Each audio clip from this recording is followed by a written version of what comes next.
This is the Volca keys from Korg, so stay tuned. Hello there and welcome to this video. Today it's all about Korg Volca keys, and I will try to explain this machine as well as I can. There are not many videos on the internet that explains this machine very well. So I try my best here. I start to explain what the two knobs here on the left does. The poly mode,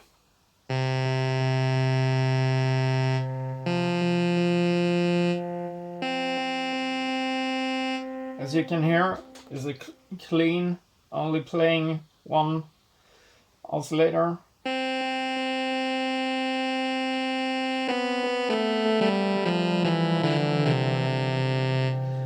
And here is the selector for the octave you want to play.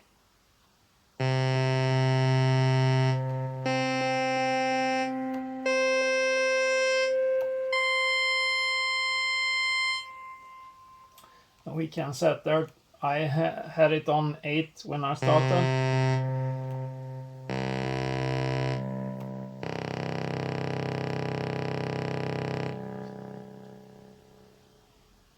So we set it on 8 here. And this selector you can change to unison, then it's playing from several oscillators, octave and fifth, and then you have it start over from the unison and add a ring signal, and the poly with a ring. But I will try to explain this from the start with the poly, because it makes it much easier to explain and to make some adjustment that makes any sense at all. Because turning all of these knobs and you don't have a clue what you're doing, then you're totally lost on this machine. It doesn't tell you anything, and suddenly when you have turned all of the knobs here and there, you end up with a sound that you just, oh, why is it not even sounding like a machine? I want to throw it in the trash. And I think that had happened to many of the people that start using Korg Volca keys. They ending up with a machine they don't know how to work, and then they blame the machine for it's bad. No, it's not a bad machine. You have not learned a thing about how it works, and if you don't know how it works, it's worthless. So I try to explain as much as I can here, and I'm not a professional musician and technician or anything. I just learn as much as I can, and there is still a lot to learn about these machines, of course. But I try my best to explain to you what I have learned. So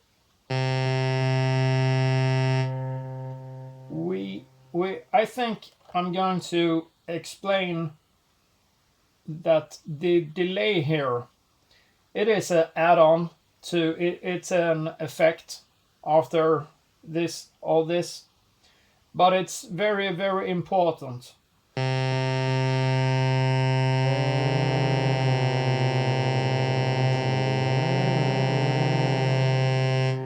And this is the delay with the feedback. and it's like a resonance, a feedbacks the signal that goes out comes in again, and then it's if you want it just basic clean sounding, then you put these knobs on 0.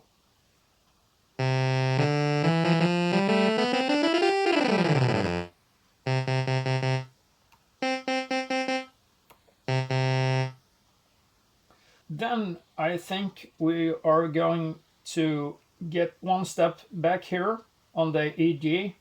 The EG is the envelope generator.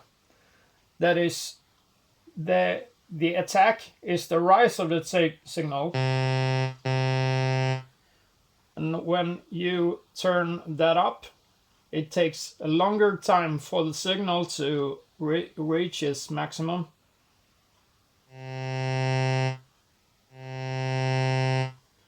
And when you shorten it, it rises as fast as it can.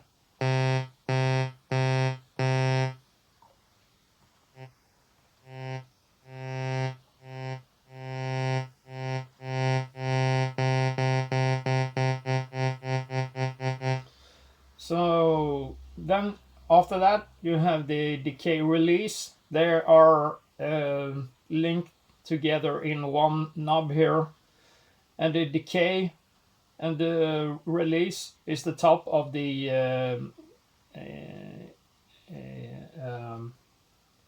it is the top of the signal. It is explained here in the instructions, so you can see clearly here what the envelope generator is doing. And I have explained the attack here, and the Decay Release is the decay is the fall after you have pressed the key. It depends on how you have adjusted the sustain. So if the sustain is set to 0, you can hear here, and I maximize the Decay Release.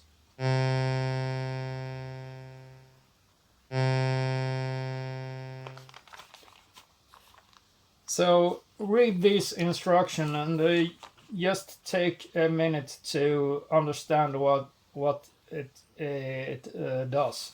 So then you have lot of understanding how you want to tune this to achieve what you want to do.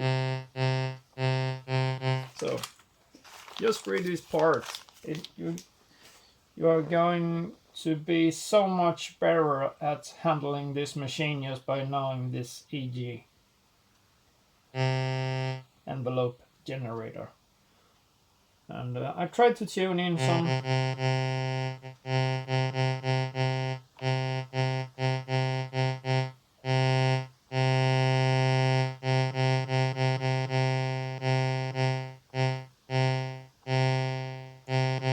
You can see there is a spot here when it turns over very quickly. Get very short here, and then it gets very stretchy.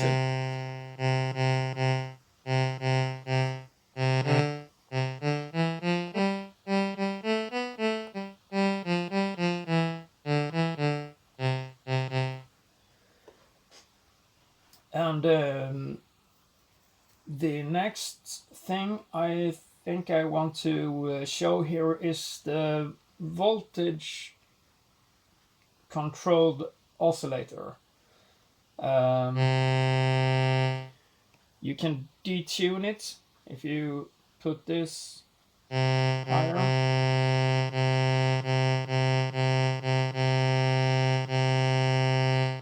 But the reason you don't hear any change here is that it is depending on the envelope generator. What what is it called now? The intensity, I think. ENT is the intensity of the detune. So these two are very depending on each other. So I maximize the EG init on this knob.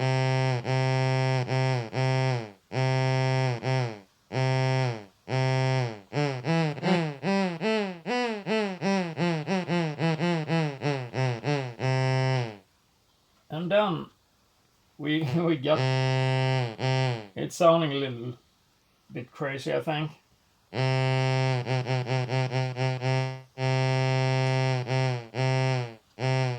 So we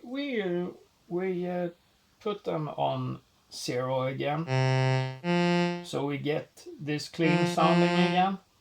And the Portamento, we add Portamento.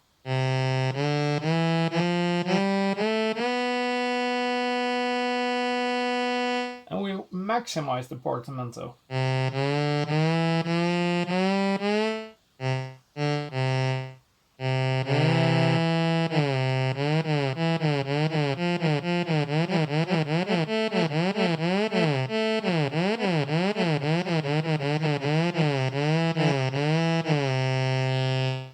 So it is kind of floating between the notes. So they are floating into each other like this.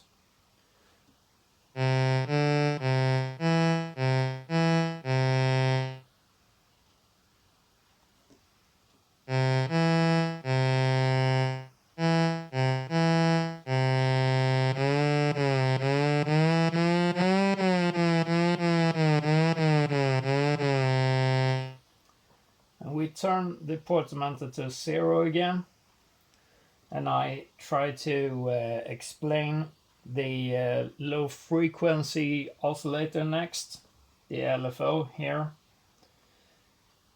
It is also depending on, it is very much depending on each other here, because the pitch in the LFO and the cutoff, they are corresponding to the pitches corresponding to the voltage control oscillator, and the cutoff in it is relating to the cutoff on the voltage control frequency. So there are correlations here. So in kind of they should have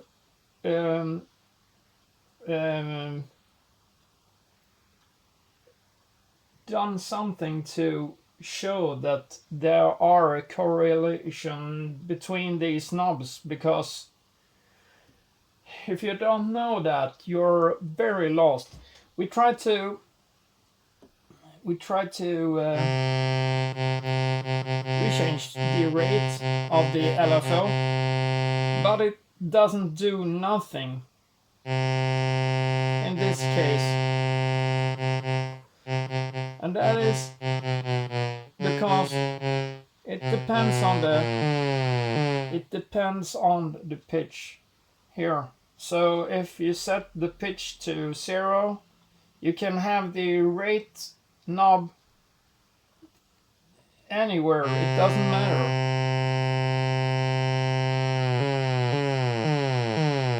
So we maximize the pitch in it here and put a rate on, it is 12 o'clock here. And then you can see the cutoff in it. It doesn't matter at all. And that is because the cutoff in it is in correlation with the cutoff of the voltage control frequency. So that is maybe why this gets so hard to reach machine for most people.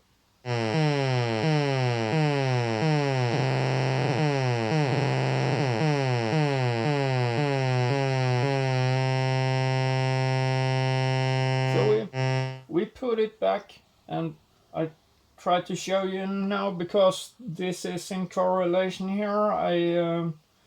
I start with changing these parameters in this, so you can hear the change.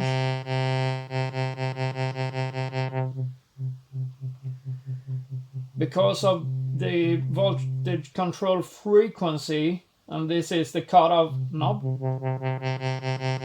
I cut off the high frequencies with that, but I keep that on maximum. And the peak here, you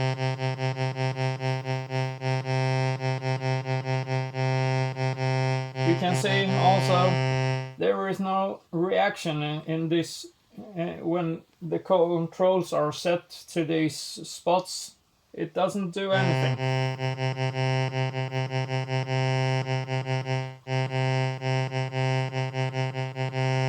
And the same for the EG init. You can control this as much as you want. If you don't know where to turn the knob to make this change.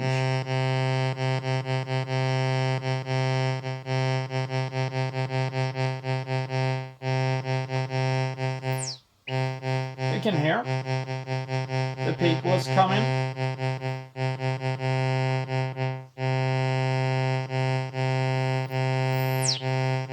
You get something there. Okay. You can hear the whistling.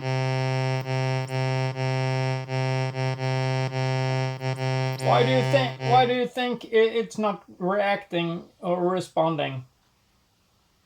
Why do you think?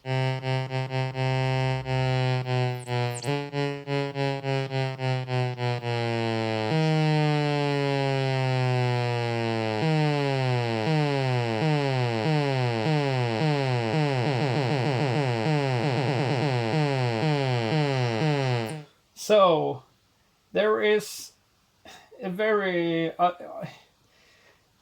these two, the voltage control frequency and the low frequency oscillator, they are so important in this machine. So if you don't know what these 6 knobs and how they collab here on this machine, you can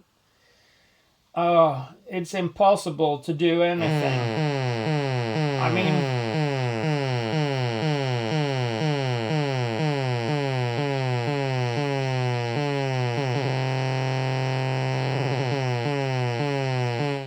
I only got one tip for you to make it possible to start this using this machine and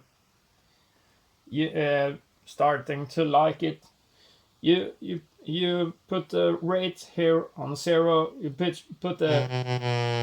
the pitch all the way down, the cutoff all the way down, EG init and peak all the way down, and the cutoff all the way up. If you do this all the way up and the rest of them on 0, you get this basic sounding machine. And we have the delay, and here on the delay we have the feedback and the time also on 0. I have these two, all these 3 knobs are at 0, and the envelope generator here is set on 9 o'clock, and 3/4, and the sustain on almost maximum here.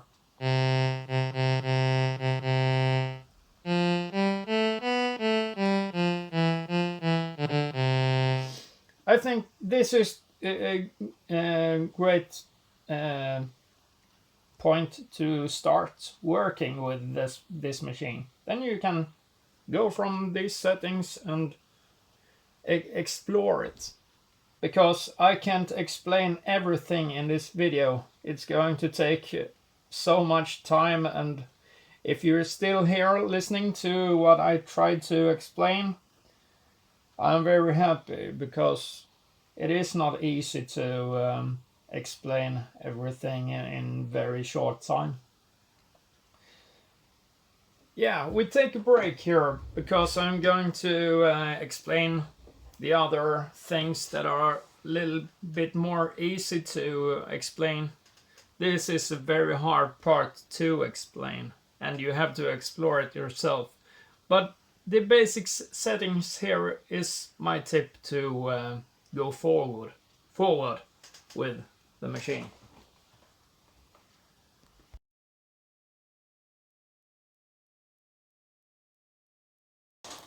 Yeah, welcome back after this short break.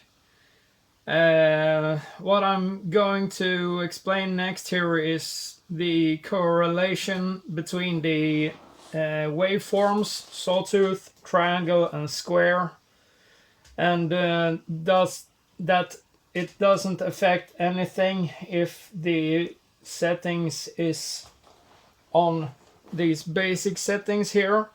You can choose sawtooth, triangle, and square. It sounds almost the same. It sounds basically the same. And that is because the settings is in that way that nothing happens. It's just basic sounding. And I want to show you what settings that are affecting this. We try again here. You can already hear a difference there because we're now in unison. We try sawtooth, triangle, and square. Not much of a difference yet. I can make changes here so that it differs, but I want to get up to a certain point here and I can show you a difference. We try sawtooth again, triangle, and square. You can hear, yeah. We try fifth here with the sawtooth, triangle, and square. And that is because you have to do changes on another row here. The low frequency oscillator is part of this to make a more notable change in when you choose your waveform. So we try sawtooth again.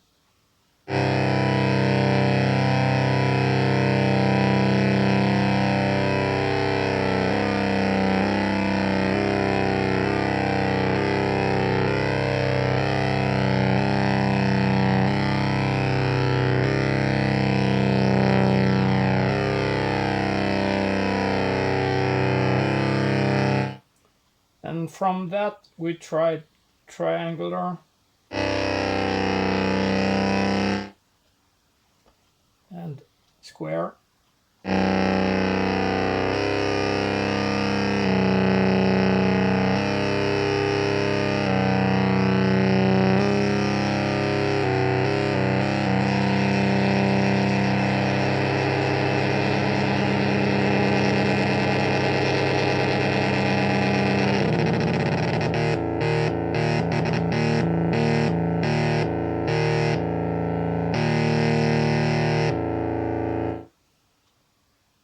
Now we try the different waveforms.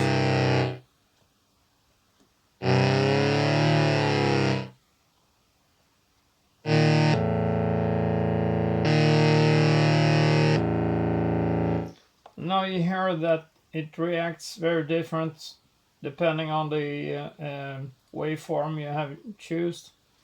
So there is complicated relations in this machine that you have to know what's affecting the other thing.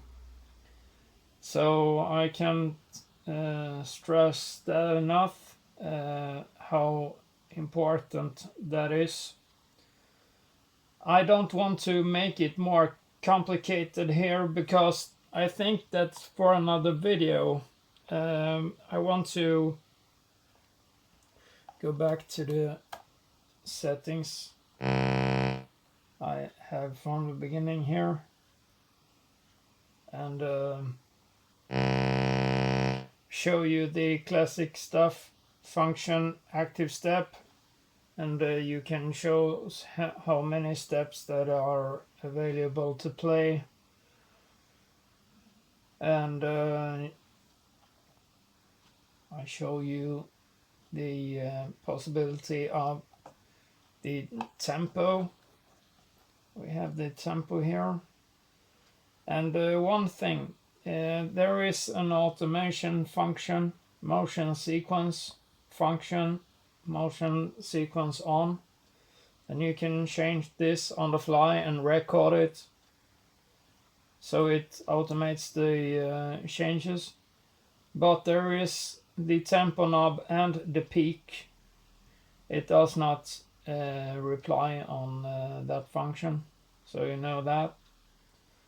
And there is so much more things I have to explain on this machine that it's not possible to fit into this video. But I think instead of talking more about this, I will try to show you how to, not maybe how to, or how to try to, because it's not easy on this Volca keys. I think so far this is the most complicated machine in the Volca Korg Volca series. So, but I try anyway.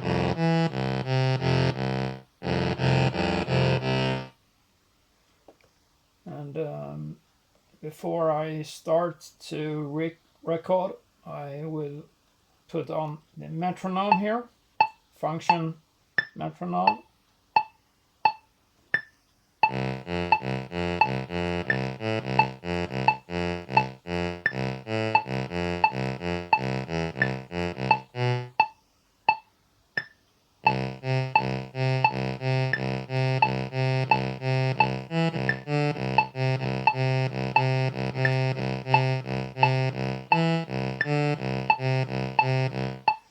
I will try to record that. It is very sensitive to the timing here. Where was I?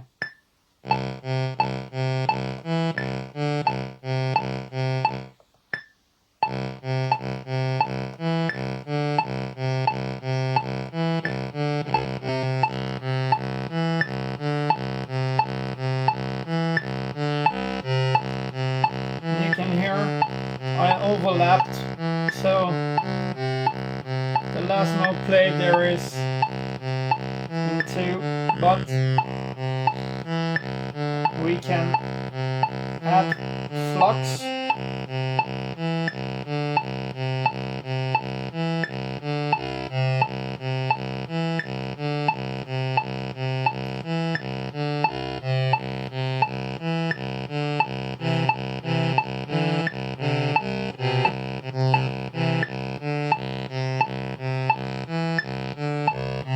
We put out the metronome here, and now I want to play something on an octave higher to play on the creation I just did.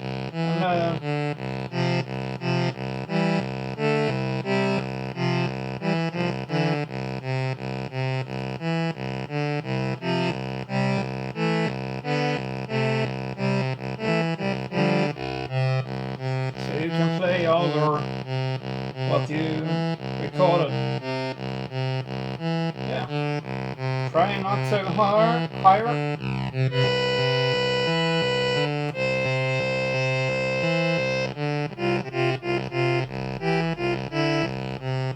It can play 3 notes, so, and I recorded only one at a time, but you can play a chord.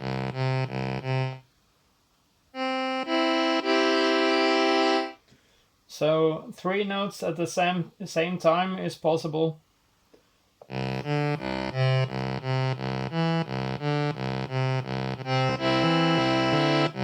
So then you can do 2 keys over the recorded one.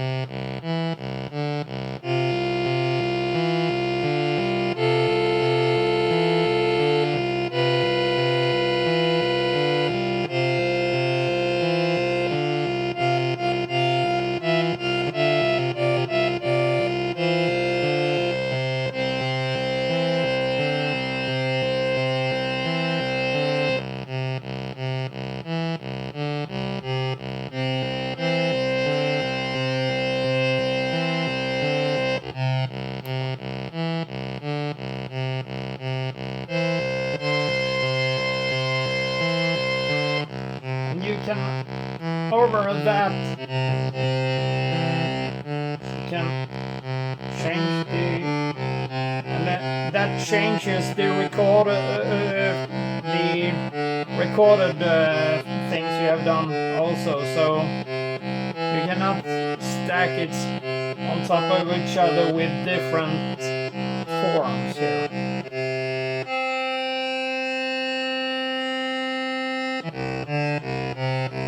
And that also make the machine to play what I am playing instead of the recording, because it's on a different spot.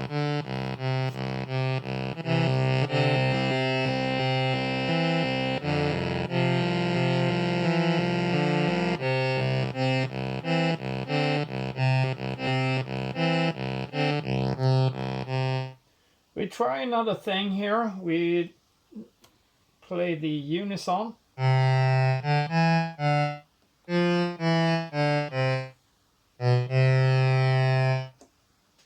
Is that familiar?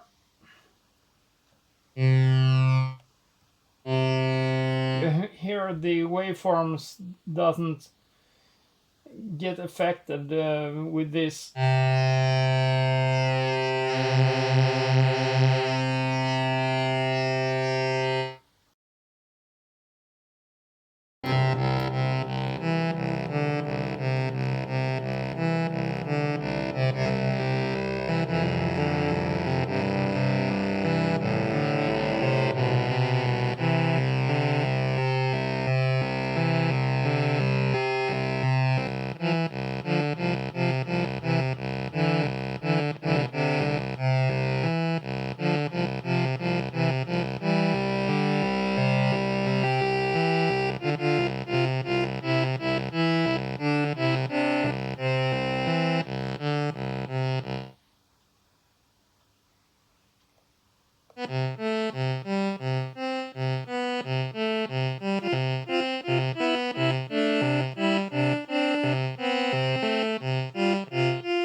I think that it is so much more I want to show you with this Volca keys than I